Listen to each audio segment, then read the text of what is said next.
तो गाइस स्वागत है आप सबका आपके अपने यूट्यूब चैनल पर। आज हम लोग पढ़ने वाले हैं गोली दर्पण के लिए यूवी तथा एफ में संबंध। उसके बाद हम लोग पढ़ेंगे रेखीय आवर्धन। इन सबको पढ़ने से पहले हम लोग पढ़ने वाले हैं चिन्ह परिपाटी, क्योंकि चिन्ह परिपाटी जान लेते हैं तभी ये हम लोगों को आसानी से समझ में आएगा। तो हम लोग देख लेते हैं चिन्ह परिपाटी। चिन्ह परिपाटी होता क्या है ये देख लेते हैं सबसे पहले कि चिन्ह परिपाटी क्या होता है। इसको हम लोग कहते हैं साइन कन्वेंशन। क्या होता है? Sign convention. अब ये मैं आप लोगों को चिन्ह परिपाटी क्यों पढ़ाने वाला हूँ, क्यों बताने वाला हूँ कि चिन्ह परिपाटी क्या होता है, क्योंकि इसके बिना हमको कोई भी अगर हमारा न्यूमेरिकल होगा तो उसको समझने में थोड़ी दिक्कत होगी, क्योंकि यहाँ पे साइन का थोड़ा मैटर आने वाला है कि कहाँ पे प्लस होगा कहाँ पे माइनस होगा। तो उन सबको समझने के लिए हमको चिन्ह परिपाटी का आना बहुत ज़रूरी है। तो सबसे पहले हम एक बना लेते हैं डायग्राम हम बना लेते हैं। ये मान लिया हमारा अवतल दर्पण है, ठीक। इसको एक साइड हम पेंट कर देते हैं। इसका एक मुख्य अक्ष हो गया, ठीक। इसमें हमने लिख लिया ये हमारा हो गया मुख्य फोकस और ये हो गया हमारा वक्रता केंद्र, ठीक। तो इस पर हम कोई एक वस्तु रख देते हैं कहीं पे भी। मान लिया ये यहाँ पे हमारी कोई वस्तु है, ठीक, और इसका कोई प्रतिबिंब कहीं पे बन रहा है। मान लिया यहाँ पे हमारा एक प्रतिबिंब ये बन रहा है इसका, ठीक। ये हमारी वस्तु हो गई और ये इसका प्रतिबिंब बन रहा है। तो इसको समझने के लिए दोनों हम बना लेते हैं, एक अवतल का बना लिया एक उत्तल का भी बना लेते हैं, तो हमको आसानी रहेगी ज़्यादा सही से समझने में। दोनों के चिन्ह परिपाटी हम लोग साथ में ही समझ लेंगे, अलग अलग समझाने से अच्छा है, टाइम बचेगा आप लोगों का। तो ये ऐसे देख लेते हैं, ये सीधा सा है, ठीक। इसमें यहाँ पे मुख्य फोकस हो गया और यहाँ पे क्या हो गया वक्रता केंद्र। यहाँ मान लिया कोई वस्तु रखी हुई है और इसका प्रतिबिंब इधर कहीं बनना है, आभासी प्रतिबिंब बनना, ठीक। तो अब हमको देखना है कि चिन्ह परिपाटी के बारे में हम लोग क्या पढ़ने वाले हैं इसमें। तो इसमें हम देखेंगे कि गोली दर्पणों द्वारा जब प्रकाश के परावर्तन में दर्पण से वस्तु की दूरी, जब गोली दर्पणों में के प्रकाश के परावर्तन में दर्पण से वस्तु की दूरी, यानी कि दर्पण ये हमारा है, इससे वस्तु की दूरी ये, दर्पण से प्रतिबिंब की दूरी, फोकस दूरी और इन सब चीज़ें वक्रता केंद्र या वक्रता त्रिज्या, इन सब के बारे में हम लोग जानेंगे। यानी कि हमारा दर्पण दिया हुआ है, इससे हमारी वस्तु की दूरी, इससे प्रतिबिंब की दूरी, इससे फोकस दूरी यानी मुख्य फोकस से दर्पण के बीच तक की दूरी, और वक्रता त्रिज्या जो कि वक्रता केंद्र और दर्पण के बीच की दूरी। वैसे ही उत्तल दर्पण में भी हम लोग जानने वाले हैं, ठीक। तो हमको सबसे पहले देखना है अवतल दर्पण में। तो अवतल दर्पण में जब हम फोकस दूरी नापते हैं, ये हमारा अवतल दर्पण है, फोकस दूरी नापते हैं। तो फोकस दूरी कहाँ से होती है? मुख्य फोकस से ध्रुव तक के बीच की दूरी को हम क्या कहते हैं? फोकस दूरी। तो ये दूरी क्या होती है? ऋणात्मक होती है। क्या होती है अवतल दर्पण में? फोकस दूरी क्या होती है? ऋणात्मक होती है, यानी कि निगेटिव होती है, ठीक। तो एक बात हमने देख ली कि फोकस दूरी क्या होगी? ऋणात्मक होगी। अब बात करते हैं वक्रता त्रिज्या की। तो वक्रता त्रिज्या क्या है? ध्रुव से वक्रता केंद्र तक के बीच की दूरी, ये अगर हमको निकालनी है अवतल दर्पण में तो इसको भी हम लोग निगेटिव में ही लिखेंगे, वक्रता त्रिज्या, ठीक। तो ये भी हमारी निगेटिव होती है। अब हम लोग बात करेंगे वस्तु की दूरी। तो वस्तु की दूरी लिखेंगे सबसे पहले, वस्तु की दूरी। तो अवतल दर्पण में वस्तु की दूरी भी निगेटिव ही रहती है। मतलब जितना दर्पण के इधर का कुछ सिस्टम होगा, जो कुछ इधर की दूरी हम नापेंगे वो सब निगेटिव होगी। तो वस्तु हमारी यहाँ पे रखी है, तो वस्तु से दर्पण के बीच की दूरी क्या होती है? वस्तु की दूरी। तो ये भी हमको निगेटिव ही रखनी है, क्योंकि हम इसको माइनस में ही नापते हैं, ठीक। अब वास्तविक प्रतिबिंब की दूरी देख लेते हैं, क्योंकि प्रतिबिंब तो ये हुआ, अगर इधर दर्पण के इधर प्रतिबिंब बन रहा है दर्पण के बाईं ओर तो प्रतिबिंब हमारा वास्तविक होगा, और अगर इसके पीछे बन रहा है दाईं ओर तो वो आभासी होगा। तो वास्तविक प्रतिबिंब अगर बनता है तो हम उसको देख लेते हैं। वास्तविक प्रतिबिंब क्या है? वास्तविक प्रतिबिंब हमको देखना है, वास्तविक प्रतिबिंब की दूरी देखना है हमको, ठीक। वास्तविक प्रतिबिंब की दूरी निकालना है, तो ये भी निगेटिव होगी। सीधा सा एक बात समझ लीजिए कि दर्पण के जितने भी बाईं ओर जो कुछ भी हम दूरी नापेंगे वो निगेटिव होगी अवतल दर्पण में, और दाईं ओर क्या होगी? वो हमारी पॉजिटिव होगी। अब हमको देखना है आभासी प्रतिबिंब। अब आभासी प्रतिबिंब बनेगा वो इधर बनेगा, यहाँ पे कहीं पे, ठीक। तो ये दर्पण के पार आ रहा है, तो आभासी प्रतिबिंब की दूरी हमको क्या होगी, ये हमको धनात्मक लेनी होगी, क्योंकि ये यहाँ से यहाँ दूरी और जुड़ रही है। यहाँ से हम वस्तु से दूरी इसकी निकालते तो इधर वापस आ जाती प्रतिबिंब की दूरी, तो इतना और माइनस हो जाता है, इसलिए हम माइनस में लिख रहे थे। लेकिन यहाँ पे क्या हो रहा है कि और इसमें जुड़ रही है, यहाँ से दर्पण तक की दूरी, वस्तु से दर्पण तक की दूरी, उससे आगे उसके प्रतिबिंब की दूरी। तो आभासी प्रतिबिंब क्या हो जाएगा, आभासी प्रतिबिंब की दूरी जो हो जाएगी वो हमारी हो जाएगी पॉजिटिव, ठीक। आप देख लेते हैं वास्तविक प्रतिबिंब की लंबाई। तो वास्तविक प्रतिबिंब इधर ही है हमारा, वास्तविक प्रतिबिंब क्या है, इधर ही है, ये वास्तविक प्रतिबिंब है, तो दर्पण के बाईं ओर, तो लिख लेते हैं वास्तविक प्रतिबिंब। तो ये सदैव क्या होगा, निगेटिव होगा, क्योंकि दर्पण के बाईं ओर है वास्तविक प्रतिबिंब की लंबाई। अब दूरी और लंबाई में कंफ्यूज ना होना, क्योंकि दूरी हमको जैसे अगर देखना है प्रतिबिंब की लंबाई, अगर वास्तविक प्रतिबिंब की लंबाई हमको पूछा जा रहा है तो ये इस लंबाई की बात कर रहा है, ये प्रतिबिंब की लंबाई की बात कर रहा है। अगर दूरी की बात करें तो दर्पण से वस्तु के प्रतिबिंब के बीच की दूरी की बात कर रहा है, कि यहाँ से यहाँ तक की दूरी कितनी है। हमको यहाँ पे लिखना है वास्तविक प्रतिबिंब की लंबाई। लंबाई हम लोग क्या लिखेंगे, निगेटिव में। अगर यही आभासी प्रतिबिंब की बात होती इस वाली, तो आभासी प्रतिबिंब की लंबाई हम लोग क्या लिखते, तो ये हो जाती हमारी पॉजिटिव। क्या होती, क्योंकि ये दर्पण के दाईं ओर बन रही, तो इसको हम लोग पॉजिटिव लिखते। तो इतनी चीज़ें हमने देखी कि अवतल दर्पण जो है हमारा, ये हमारा क्या था, अवतल दर्पण, ये सब इसके लिए था।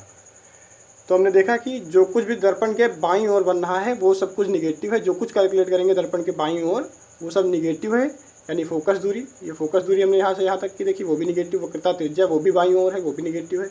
वस्तु की दूरी वो भी निगेटिव है, क्योंकि वो भी बाईं ओर है। वास्तविक प्रतिबिंब की दूरी, क्योंकि यहाँ से वो भी बाईं ओर है, तो वो भी निगेटिव है। लेकिन आभासी प्रतिबिंब दाहिनी ओर आ गया, तो ये पॉजिटिव हो गया। अब वास्तविक प्रतिबिंब की लंबाई, वास्तविक प्रतिबिंब इधर ही बनना है, तो उसकी लंबाई भी इधर ही बाईं ओर हुई, तो वो भी निगेटिव हो गया। अब आभासी प्रतिबिंब क्या है, वो दाईं ओर बनना है, इसलिए उसकी लंबाई ये पॉजिटिव में रखते हैं। अब ऐसा ही है उत्तल दर्पण के लिए, लेकिन यहाँ पे सब कुछ चेंज हो जाता है थोड़ा। तो फोकस दूरी इसमें क्या होगी, धनात्मक होगी। ये अवतल दर्पण के लिए बात कर रहे हैं, ऐसे यहाँ पे लिख लेना है। अवतल दर्पण के लिए फोकस दूरी क्या होगी, ये धनात्मक हो जाएगी। वक्रता त्रिज्या क्या हो जाएगी, ये भी धनात्मक हो जाएगी। क्यों, क्योंकि इसमें जो प्रतिबिंब बन रहा है वो इधर बन रहा है, वस्तु के दर्पण के पार, तो यहाँ पे दूरी और जुड़ जाएगी, ऐड होगी। अब बात करते हैं वस्तु की दूरी। तो वस्तु हमारी इधर ही है, दर्पण के पहले बाईं ओर ही, तो ये हो जाएगा निगेटिव, ठीक। आप देखते हैं वास्तविक प्रतिबिंब की दूरी, क्या देखते हैं, वास्तविक प्रतिबिंब की दूरी। तो वास्तविक प्रतिबिंब के लिए तो लागू नहीं होगा, क्योंकि वास्तविक प्रतिबिंब बनना ही नहीं इसमें क्योंकि कीड़े आएंगे तो ऊपर क्यों चले जाएंगे, कहीं टकराएंगे है नहीं। जैसा कि हम लोग पहले डिस्कस कर चुके हैं, जिन लोगों ने पहले क्लास देखी होगी उनको पता होगा कि इसमें वास्तविक प्रतिबिंब बनना ही नहीं। तो ये क्या होगा, इसमें लागू नहीं होगा कुछ, क्योंकि ऐसे प्रतिबिंब बनना ही नहीं है, लागू नहीं होगा, क्योंकि वास्तविक प्रतिबिंब बनना ही नहीं। अब आभासी प्रतिबिंब, आभासी प्रतिबिंब तो सदैव इधर ही बनेगा, सदैव इधर ही बनेगा। तो क्या हो जाएगा, इसकी आभासी प्रतिबिंब की जो हमारी दूरी है वो क्या हो जाएगी, सदैव धनात्मक हो जाएगी। और फिर वास्तविक प्रतिबिंब की लंबाई की बात की जाए, तो वास्तविक प्रतिबिंब जब बनना ही नहीं तो उसकी लंबाई होनी ही नहीं, तो ये भी लागू नहीं होगा, लागू नहीं होगा या मान्य नहीं होगा, ऐसा कुछ होगा ही नहीं। अब बात रहती है आभासी प्रतिबिंब की लंबाई। तो आभासी प्रतिबिंब दर्पण के दाहिनी ओर बनना है, तो ये क्या होगा, प्लस हो जाएगा। मतलब हमको देखना क्या है, केवल जो हमारी वस्तु की दूरी है, वस्तु केवल हमारी वस्तु इधर रह रही है, इसमें उत्तल दर्पण में हमारी केवल वस्तु ही इधर रह रही है, ठीक। ये हमने इसको डिनोट करके लिखा, वस्तु ही केवल इसके बाईं ओर रह रही है और उत्तल दर्पण में, इसलिए केवल वस्तु की दूरी ही हम लोग क्या करेंगे, निगेटिव लेंगे। बाकी सारा कुछ इधर दाहिनी ओर ही बनना है, इसलिए सब कुछ निगेटिव हो जाएगा और उससे पहले कुछ होना नहीं। तो ये था हमारा चिन्ह परिपाटी। ये आप लोगों को अच्छे से समझ में आ गया होगा, कोशिश तो मैंने की अच्छे से समझाने में, उम्मीद है आप लोगों को अच्छे से समझ में आ गई होगी। अब हम लोग देख लेते हैं गोली दर्पण के लिए यूवी तथा एफ में संबंध। गोलीय दर्पण के लिए यूवी तथा स्मॉल एफ में संबंध, ये सबसे इम्पोर्टेंट है, क्योंकि इससे क्वेश्चन आते हैं। इससे आपको न्यूमेरिकल लगाने में मदद मिलेगी। और इसका निगमन भी आता है, डेरिवेशन, तो आपको वो भी समझना होगा। यहाँ पे हम आपको डेरिवेशन नहीं बताने वाले हैं। अगर आप लोगों को लगे कि हाँ वो भी आप लोगों को सीखना है तो आप लोग कमेंट करिएगा। यहाँ पे आप लोगों को हम डायरेक्ट सिखा दे रहे हैं। तो सबसे पहले देख लेते हैं अवतल दर्पण के लिए। ठीक, अवतल दर्पण के लिए यहाँ पे अवतल और उत्तल दर्पण दोनों के लिए देखना होगा। तो हम यहाँ पे गोली दर्पण में केवल अभी अवतल दर्पण के बारे में देखते हैं। तो एक बना लेते हैं अवतल दर्पण। तो ये हमारा हो गया अवतल दर्पण। ठीक, ये हो गया इसका मुख्य अक्ष। यहाँ पे मान लिया हमने ये फोकस है इसका, और ये वक्रता केंद्र। यहाँ पे हमने कोई वस्तु रख दी और इसका प्रतिबिंब मान लिया ये यहाँ पे बन गया। ठीक, तो हमको लिखना क्या है, ये केवल डायग्राम समझाने के लिए हमने ओरली ऐसे बना दिया है। केवल आपको समझना है कि यहाँ पे मान लिया कोई वस्तु रखी है, उसका प्रतिबिंब यहाँ पे बन रहा है। इमेजिन कर लेना है आप लोगों को, फिलहाल कहीं पे भी बने, लेकिन आपको केवल इमेजिन करना है। तो देखना है इसमें कि जो वस्तु की दूरी होती है दर्पण से, वस्तु की दूरी है ये वाली दूरी, इसको हम लोग यू लिखते हैं। केवल ये नाम आपको चिन्ह पहचानने के लिए ये आपको यहाँ पे लिखाया गया है। तो वस्तु की दूरी को हम लोग क्या लिखते हैं, इसको हम लोग लिखते हैं u। और ये जो दूरी है प्रतिबिंब की, ये प्रतिबिंब हमारा है, इससे दर्पण के बीच की दूरी क्या होती है, इसको हम लोग v लिखते हैं। प्रतिबिंब की दूरी, इसको हम लोग क्या लिखते हैं, स्मॉल v। और अब रही बात ये फोकस की दूरी, फोकस दूरी इसको कहते हैं, दर्पण से मुख्य फोकस तक के बीच की दूरी, जिसको हम फोकस दूरी कहते हैं। तो फोकस दूरी को क्या लिखते हैं इसमें, फोकस दूरी, तो इसको लिखते हैं स्मॉल f।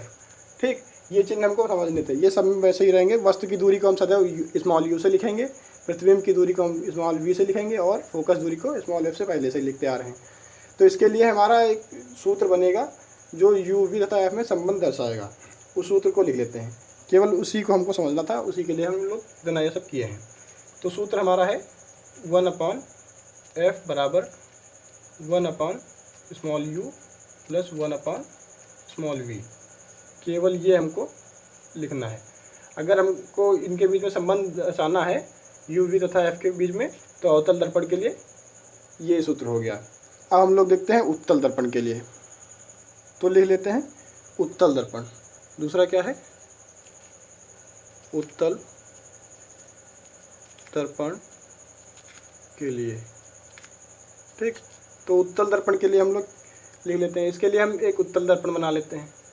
ये हो गया हमारा उत्तल दर्पण। ठीक, इसका ये हो गया मुख्य अक्ष। सीधा सा बनाएंगे इसको, बिल्कुल मुख्य सीधा रहेगा। इसका एल से बनाना आप लोग। तो इसमें मान लेते हैं ये हमने कोई वस्तु रख दी। ठीक, इसका मुख्य फोकस ये है, वक्रता केंद्र यहाँ पे कहीं मान लिया, और इसका प्रतिबिंब यहाँ पे कहीं बन रहा है। इमेजिन करना है आप लोगों को। यहाँ पे हम पूरा डायग्राम बना के नहीं समझाने वाले हैं आपको, केवल इतना समझाना है कि इसमें लिखते क्या है। तो वस्तु की दूरी जो हमारी यहाँ वस्तु से दर्पण तक के बीच की दूरी, इसको हम लोग u लिखते हैं। क्या लिखते हैं, स्मॉल u। ठीक, और दर्पण से प्रतिबिंब के बीच की दूरी, इसको स्मॉल v लिखते हैं, और फोकस दूरी को स्मॉल f लिखते हैं। ये तो हमको पहले से पता है। तो इसके लिए भी सूत्र वही है, सेम। क्या है, 1/f बराबर 1/u प्लस 1/v। जैसा उत्तल दर्पण के लिए है वैसा अवतल दर्पण के लिए, मतलब दोनों के लिए समान सूत्र है। दोनों के लिए समान, एक जैसा ही है। ये कब होता है, ये सदैव दर्पण में होता है। आप ये बात याद रखिएगा कि दर्पण में दोनों सूत्र समान रहेंगे। उत्तल दर्पण और अवतल दर्पण दोनों का सूत्र समान रहेगा। 1/f बराबर 1/u प्लस 1/v। ठीक, ये केवल दर्पण में होता है। लेंस में इनके साइन बदल जाते हैं। ठीक, और कुछ नहीं होता, सेम ऐसे ही लगभग दिखने में होता है, लेकिन साइन इनके बदल जाते हैं।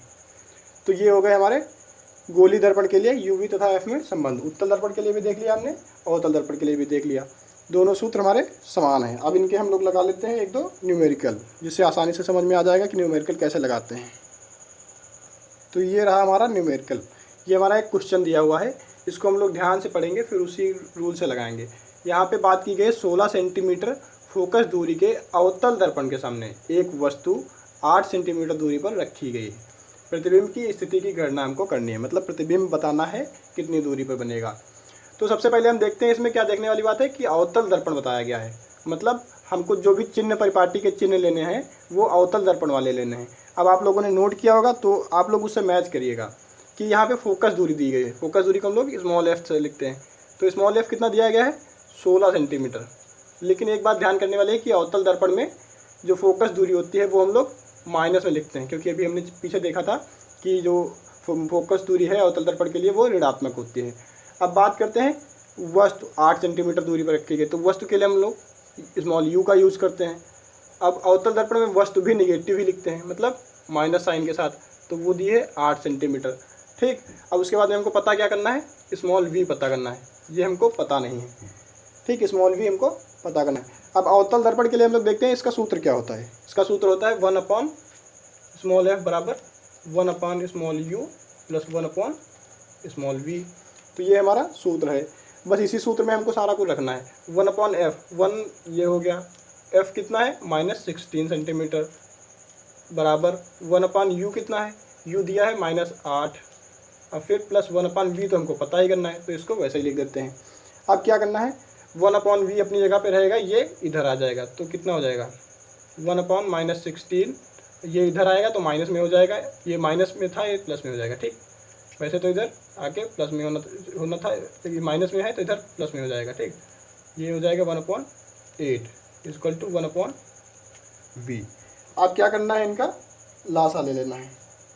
ठीक, तो इनका लासा कितना आएगा, इनका लासा आएगा 16, तो यहाँ पे होगा -1 और इधर प्लस का 2 बराबर 1/v। तो ऊपर कितना हुआ -1, माइनस नहीं +1 होगा 1/16, कितना हो गया यहाँ पे -1 से प्लस का 2 जाएगा, कितना जाएगा 1, नीचे 16 तो पहले से है बराबर 1/v। तो v के बराबर कितना हो जाएगा 1/16 बराबर इक्वल टू 1/v। तो v के बराबर में कितना हो जाएगा 16, यानी कि हमारा जो v आया है स्मॉल v वो 16 सेंटीमीटर है। ठीक, इसको एक बार फिर से समझ लेते हैं जिन लोगों को समझ में आया हो। ये हमारा फॉर्मूला है 1/f बराबर 1/u प्लस 1/v। तो 1/f क्या है हमारा फोकस दूरी, तो फोकस दूरी अवतल दर्पण में सदैव निगेटिव रहती है, तो हमने 1/-16 ले लिया।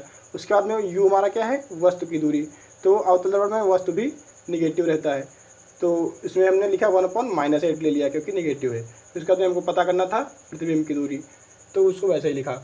अब यहाँ पे सारे चिन्ह अब सब कुछ अपने अपने जगह वैल्यू रख दी। उसके बाद में इसको क्या किया मैंने 1/8 को बराबर के इधर ले आए, ये माइनस में था इधर आके प्लस में हो गया, तो 1/-16 प्लस 1/8 बराबर 1/v हो गया। तो अब देखते हैं, अब इसके बाद में हमने लिया लासा 16 और 8 का लासा लिया 16 हुआ। ठीक, अब इसके बाद में इधर देखा, इधर हमने हो गया 1 क्योंकि 16 तो पहले से था। इसके बाद में यहाँ पे 8 दूनी 16, तो यहाँ पे ऊपर हो गया प्लस का 2 माइनस का 1 प्लस का 2 बराबर 1/v। अब माइनस का 1 प्लस के 2 से गया कितना आया प्लस का 1 बटे में 16 पहले से था, तो बराबर 1/v। अब यहाँ v के बराबर कितना आ गया 16, ये आ गया 16, तो हमको v मालूम हो गया 16 सेंटीमीटर आया है। तो कोशिश करते हैं, उम्मीद है हमारी कि आप लोगों के समझ में आ गया होगा। चलिए अगर एक और एग्जांपल से देख लेते हैं, अगर आपको कोई दिक्कत होगी ना समझ में आया होगा तो आपकी तो बिल्कुल सही से समझ में आ जाएगा। तो अगला हमारा सवाल है कि यदि कोई वस्तु उत्तल दर्पण के सामने रखी है। अब किसे कौन सा दर्पण दिया है, उत्तल दर्पण। कोई वस्तु उत्तल दर्पण के सामने 40 सेंटीमीटर की दूरी पर रखी, माना एक ये उत्तल दर्पण कुछ ऐसा होगा और इसके सामने इधर 40 सेंटीमीटर की दूरी पर कोई वस्तु रखी है जिसका प्रतिबिंब 10 सेंटीमीटर की दूरी पर बनता है। प्रतिबिंब कहाँ बनेगा, आभासी बनेगा क्योंकि उत्तल दर्पण है, तो ये दर्पण के दाहिनी ओर बनेगा 10 सेंटीमीटर दूरी पर। ठीक, तो उसकी फोकस दूरी निकालनी है। अब इसके लिए हम लोग क्या करते हैं, अब हमको चिन्ह परिपाटी देखना होगा। सबसे पहले हम चिन्ह परिपाटी देखेंगे, तो उसमें हम लोग देखेंगे जो हमारा वस्तु की दूरी है वो हम लोग माइनस में लिखते हैं। वस्तु क्योंकि दर्पण के बाईं ओर ही होगी, इधर बाईं ओर, तो वो रहेगी माइनस में ही। तो कितनी दी हुई है 40 सेंटीमीटर। ठीक, अब बात करते हैं हम लोग दर्पण दिया हुआ है दर्पण से प्रतिबिंब की दूरी। ये यहाँ पे दी हुई थी, कोई वस्तु रखी सामने, तो ये मतलब दर्पण से वस्तु की दूरी थी -40 सेंटीमीटर। अब दिया है प्रतिबिंब, तो प्रतिबिंब हमारा क्या होगा, प्रतिबिंब बनेगा सदैव दर्पण के दाहिनी ओर, मतलब दर्पण के पार, आभासी बनेगा ना, उत्तल दर्पण है तो आभासी प्रतिबिंब बनेगा, तो इसके इधर आएगा, तो ये दूरी जुड़ जाएगी और ये घटेगी नहीं, ये तो और जुड़ जाएगी। ये आप लोग जिन लोगों ने अभी ध्यान ना, जिनको समझ में ना आ रहा हो वो लोग चिन्ह परिपाटी देख लेना। अभी तो मैंने बताया लोगों ने नोट किया, आप लोगों ने नोट तो किया ही होगा, उसमें देख लेना कि उत्तल दर्पण में जो हमारा प्रतिबिंब की दूरी है निकालते हैं वो पॉजिटिव रहती है, धनात्मक रहती है। ठीक, तो यहाँ पे हमने इसको धनात्मक ले लिया। अब हमको निकालना है क्या, स्मॉल एफ, फोकस दूरी इसमें निकालनी है। तो इनके लिए सूत्र क्या होता है, 1/स्मॉल f बराबर 1/u प्लस 1/v। ठीक, इतना समझ में आया। अब हमको निकालना है 1/f, तो इसको ऐसे ही लिख लेते हैं। उसके बाद में हमको दिया है 1/u, कितना है -40, फिर प्लस 1/10 दिया हुआ है। ठीक, तो इसको ऐसे रखते हैं। अब यहाँ पे लासा लेते हैं, 40 और 10 का कितना लासा हो गया, 40।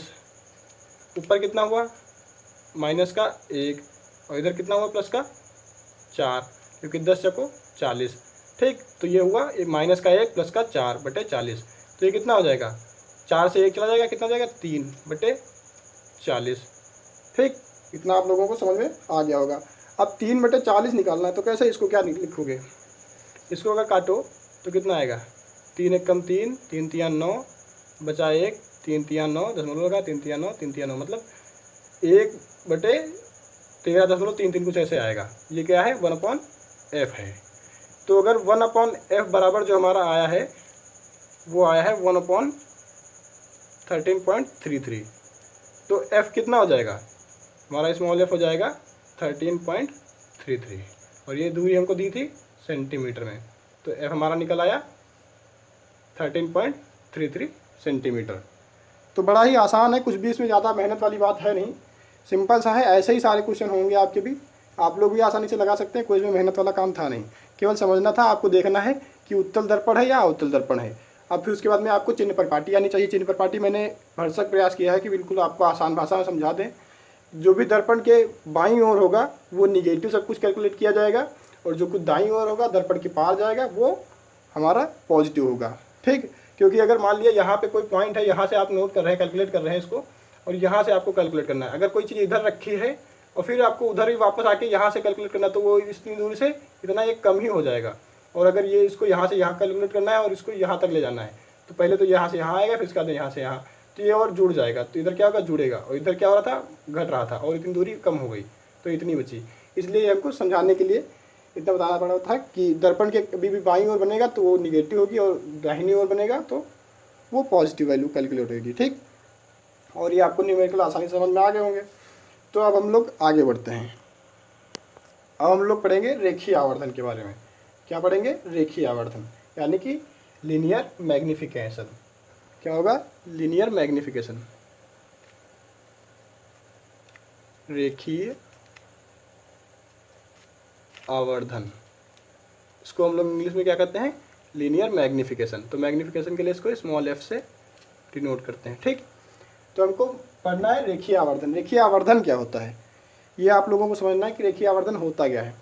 तो ये भी सेम वैसा ही है कि गोली दर्पण में ही इसको हम कैलकुलेशन करेंगे, लेकिन इसको देख लेते हैं। मान लो आपका कोई एक दर्पण दिया हुआ है, ये एक मान लिया अवतल दर्पण दिया हुआ है। ठीक, तो उससे जो वस्तु की दूरी है उसका, और नहीं, प्रतिबिंब की दूरी और वस्तु की दूरी का अनुपात जो होगा वो क्या कहलाएगा, रेखीय आवर्धन। रेखीय आवर्धन को हम लोग क्या कहते हैं, m से डिनोट करते हैं, स्मॉल m से। तो क्या होगा, प्रतिबिंब की दूरी, प्रतिबिंब की लंबाई, दूरी नहीं, सॉरी, प्रतिबिंब की लंबाई और वस्तु की लंबाई, इसके अनुपात को कहते हैं वस्तु की लंबाई। ठीक, क्या होगा, रेखीय आवर्धन क्या होता है, किसी गोलीय दर्पण के मुख्य अक्ष के लंबवत कोई अगर वस्तु नापी जाती है तो उस प्रतिबिंब की लंबाई और उस वस्तु की लंबाई, उसके अनुपात को क्या कहते हैं, हम रेखीय आवर्धन कहते हैं। ठीक, यानी कि अगर हम लोग मान लें कि प्रतिबिंब की लंबाई जो है उसको I मान लें और वस्तु की लंबाई को O मान लें, तो ये क्या हो जाएगा, m = I/O। ठीक, वस्तु अगर प्रतिबिंब की लंबाई क्या माने, कैपिटल I, और वस्तु की लंबाई को कैपिटल O माने, तो क्या हो जाएगा, रेखीय आवर्धन स्मॉल m बराबर कैपिटल I/O। लेकिन हमको एक बात देखनी है कि अगर मान लो ये हमारा दिया हुआ है कोई दर्पण, थोड़ा अच्छा सा बना लेते हैं, ज़्यादा बेकार हो गया था ये। तो ये मान लिया कोई दर्पण है। ठीक, इस पर अगर कोई वस्तु ऊपर की ओर रखी, मतलब ये हमारा मुख्य अक्ष है, इससे कोई अगर ऊपर की कैलकुलेशन कर रहे हैं तो क्या होगी, वो पॉजिटिव होगी। अगर इसकी लंबाई हमको निकालनी है, इसके ऊपर की देखनी है, तो क्या होगी, वो पॉजिटिव होगी। और सदैव अगर नीचे की कभी होगी तो वो क्या होगी, निगेटिव होगी। यानी सीधी सी बात है, अगर कोई प्रतिबिंब हमारा सीधा बनना है, ऊपर की ओर बनेगा तो सीधा बनेगा, तो अगर सीधा बनना है तो हम क्या करेंगे, उसकी लंबाई पॉजिटिव लिखेंगे, और अगर प्रतिबिंब उल्टा बनना है तो उसकी हम लोग क्या लिखेंगे, लंबाई वो सदैव निगेटिव लिखेंगे। केवल इतना सही है।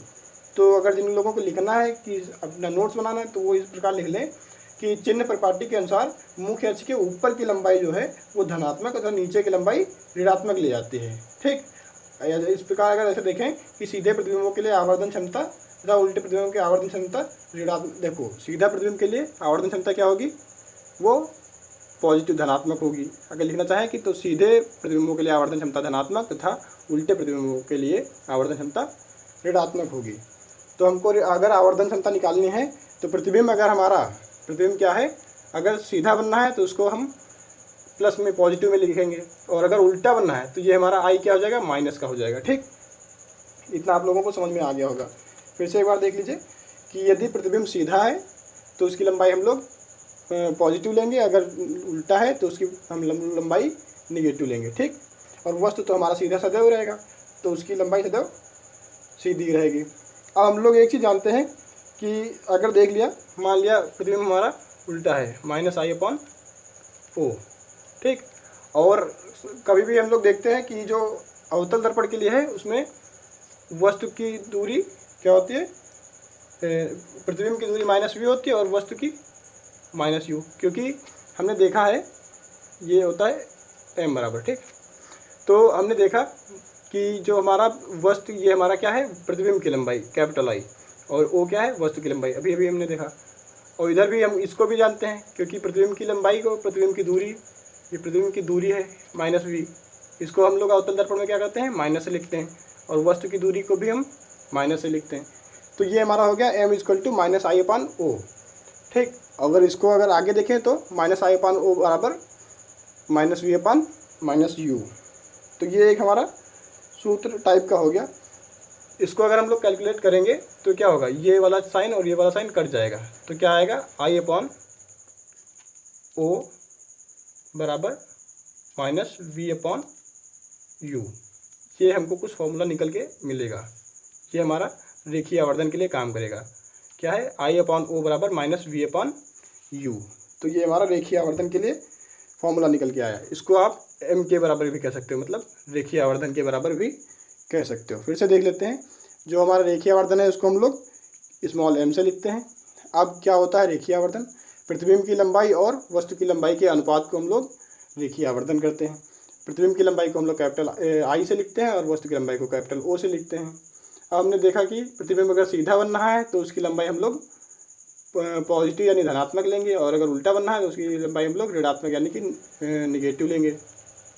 ठीक, अब हमने देखा अगर अवतल दर्पण है तो क्या होगा, प्रतिबिंब की लंबाई, प्रतिबिंब सदैव उल्टा ही बनेगा, अवतल दर्पण है नीचे की ओर बनेगा ज़्यादातर, तो क्या होगा, माइनस में ले लिया हमने, और बटे में O तो सदैव पॉजिटिव रहेगा। अब उसमें हमने देखा अवतल दर्पण में वस्तु की दूरी और प्रतिबिंब की दूरी दोनों निगेटिव होते हैं, तो वस्तु एक ये निगेटिव का साइन कट गया, इधर हो गया पूरा पॉजिटिव, इधर हो गया एक निगेटिव, तो I/O बराबर -V/U। ये हमारा किसके लिए हो गया, रेखीय आवर्धन के लिए ये हमारा सूत्र हो गया, m = I/O, या ये कह सकते हैं m = -V/U। तो ये हमारा रेखीय आवर्धन के लिए सूत्र हो गया। अब हम लोग रेखीय आवर्धन का 1-2 न्यूमेरिकल देख लेते हैं, तो इससे हमको आसानी से सब कुछ समझ में आ जाएगा। ये हम लोग लगा लेंगे। अभी तो हमने जो गोली दर्पण के लिए I, V तथा F में संबंध था उसके लिए न्यूमेरिकल लगाए थे, अब हम लोग रेखीय आवर्धन के लिए भी न्यूमेरिकल लगा लेते हैं। तो हमारा सवाल है कि एक अवतल दर्पण दिया हुआ है, क्या है, एक अवतल दर्पण है, उसके सामने एक वस्तु रखी गई है जिसकी लंबाई क्या है, 20 सेंटीमीटर है। एक अवतल दर्पण है जिसके सामने रखी वस्तु की लंबाई 20 सेंटीमीटर है। यदि वस्तु द्वारा बने प्रतिबिंब की लंबाई 10 सेंटीमीटर है, यानी कि एक अवतल दर्पण रखा हुआ है, उसके सामने एक वस्तु रखी हुई है और जिसके बने हुए प्रतिबिंब की लंबाई 10 सेंटीमीटर है, तो अवतल दर्पण है इसलिए उल्टा प्रतिबिंब बनेगा। और उल्टा अगर कोई चीज़ बनती, प्रतिबिंब बनती, तो हमने देखा था कि I अगर उल्टा बन रही है, यानी प्रतिबिंब की लंबाई अगर उल्टा है, प्रतिबिंब उल्टा है, तो उसकी लंबाई क्या होगी, -10, माइनस में होगी। तो यहाँ पे कितनी दी है, 10 दी है, तो ये -10 हो जाएगा। अब क्या दिया है, अवतल दर्पण से बने प्रतिबिंब का रेखीय आवर्धन ज्ञात करना है। ठीक, तो हम लोग फिर से देख लेते हैं कि अवतल दर्पण रखा हुआ है, उसके सामने वस्तु की लंबाई दी हुई है 20 सेंटीमीटर। तो वस्तु की लंबाई हम लोग कैसे निकालते हैं, O से। वस्तु की दूरी निकालनी होती थी तो u से निकालते थे, लेकिन यहाँ पे वस्तु की लंबाई बात की गई, तो इसको हम कैपिटल O से देखते हैं, अभी पीछे हमने देखा तो ये दिया है 20 सेंटीमीटर। तो वस्तु सदैव सीधी रखी होगी। अभी हमने देखा कि जो वस्तु जो चीज़ सीधी होती है उसकी लंबाई हम लोग क्या प्लस में लिखते हैं। तो ये हमारा हो गया प्लस का 20 सेंटीमीटर। अब देखना है प्रतिबिंब की लंबाई दी हुई है, तो प्रतिबिंब बनेगा सदैव अवतल दर्पण पे उल्टा बनेगा। तो उल्टा है इसलिए इसकी दूरी हम लोग अभी देखे थे, उल्टा प्रतिबिंब की लंबाई माइनस में लिखते हैं, तो -10 सेंटीमीटर हो गया। अब हमको निकालना है m। क्या निकालना है? Small m। तो स्मॉल m के लिए फॉर्मूला क्या है हमारा?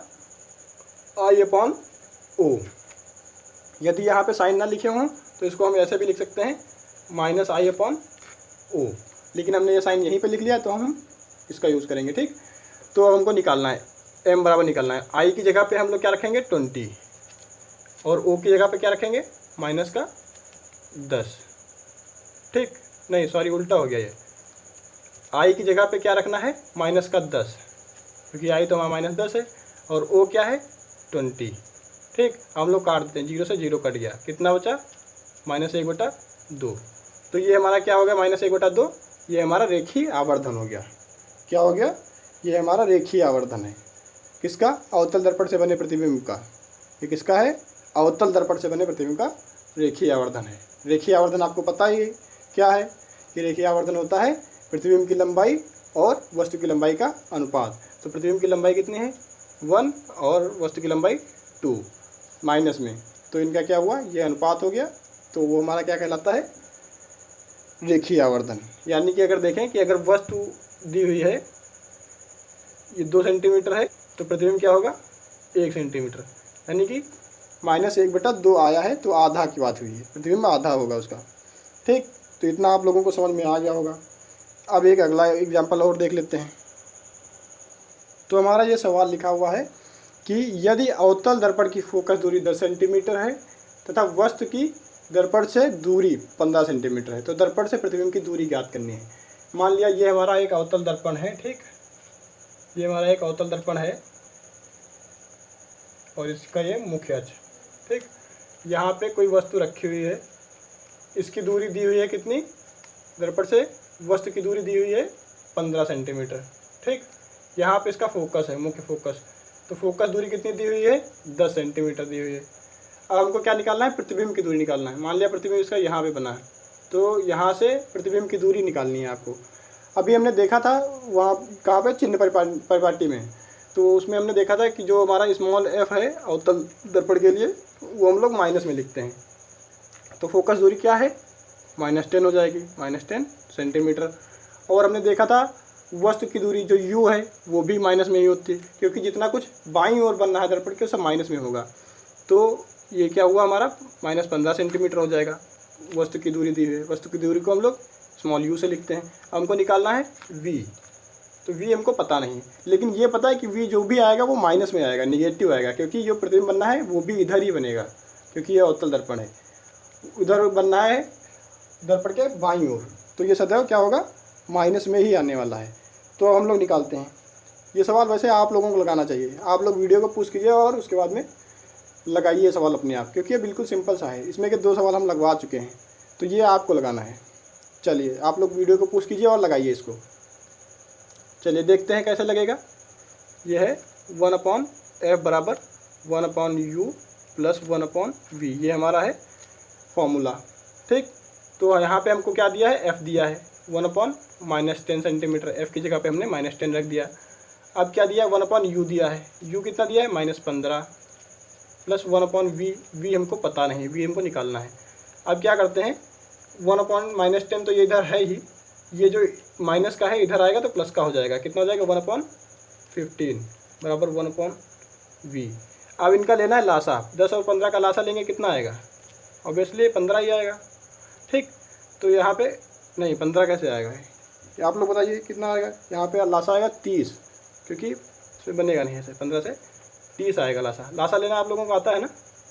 नहीं आता ना? ऐसे करके देख लीजिए, 10 15 ऐसे लासा लीजिए।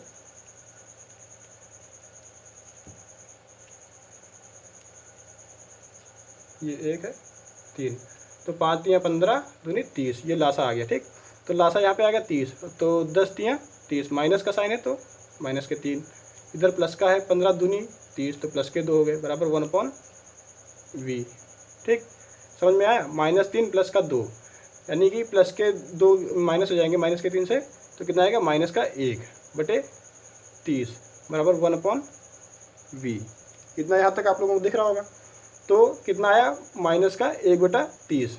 अगर v निकालें तो v कितना होगा, v आएगा माइनस का 30, क्योंकि ये साइन यहाँ पे ना होकर के ये पूरे के वैल्यू के साथ में है। क्या है, पूरी वैल्यू के साथ में।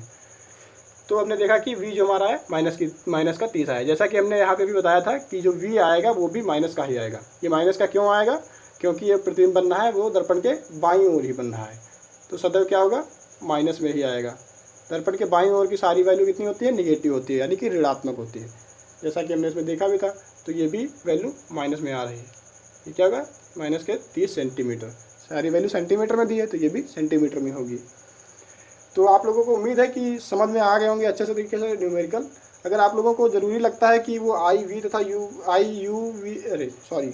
अगर आप लोगों को ज़रूरी लगता है कि UV तथा F में संबंध हम आप लोगों को निगमन करके बताएं, तो आप लोग कमेंट करके बताइएगा। हम बिल्कुल आप लोगों को प्रोवाइड कराएंगे। मुझे लगता है कि जितना ज़रूरी था उतना मैंने बता दिया है। अगर फिर भी आप लोगों को दिक्कत है तो आप कमेंट में कर सकते हैं, हम आपके सारे कमेंट का रिप्लाई करेंगे। अगर आपको वीडियो अच्छा लगता है तो लाइक कीजिए, हमारे चैनल को सब्सक्राइब कीजिए और बेल आइकन को दबा लीजिए, जिससे आपको हमारी सारी नोटिफिकेशन जल्दी से जल्दी मिलती रहें। चलिए आज की वीडियो यहीं तक रखते हैं। थैंक यू, जय हिंद।